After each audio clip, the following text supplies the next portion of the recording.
The court, in coming out with its judgment on the matter, considered three major issues that included whether or not it has jurisdiction over the case and whether or not Mr. James Gyakye Quayson, at the time of opening and filing of nomination, owed allegiance to any other country aside Ghana.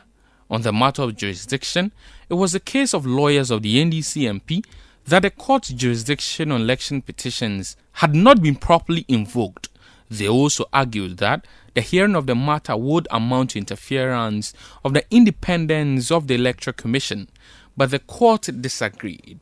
Part of the judgment of the court reads as follows. Indeed, the court is baffled by first respondent's contention. Simply put, the first respondent's argument does not find favor with the court and same is hereby overruled. Having cleared the confusion on its jurisdiction, the court continued to consider whether or not the first respondent in the person of James Quayson had allegiance to any other country aside Ghana at the time of opening and filing of nomination.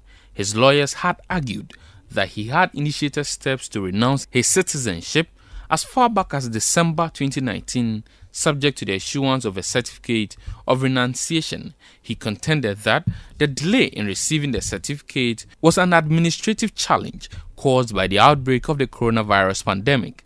The court ruled that the content of the certificate of renunciation settled the confusion.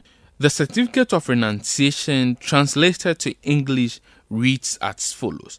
This is to certify that the person named above has formally renounced his Canadian citizenship and, pursuant to the Citizenship Act, will cease to be a citizen on 26 November 2020. The court reasoned that from the above information from the certificate of renunciation, without more, is completely conclusive. It caused the damage and destroyed first respondent's case. Indeed, it settles any ambiguity surrounding when the renunciation of first respondent's Canadian citizenship took effect. In clarifying that the candidate was a citizen of another country other than Ghana as at the time of opening and filing of nomination, the court declared the election as null and void. Some of the directives of the court on this particular matter reads as follows. The court hereby cancels the parliamentary elections in the Assin North constituency organized in December 2020 and further orders second respondent to conduct fresh parliamentary elections in the Assin North constituency. As such, first respondent is hereby restrained perpetually from holding himself out as Member of Parliament elect for Assin North constituency and or presenting himself to be sworn in as a Member of Parliament.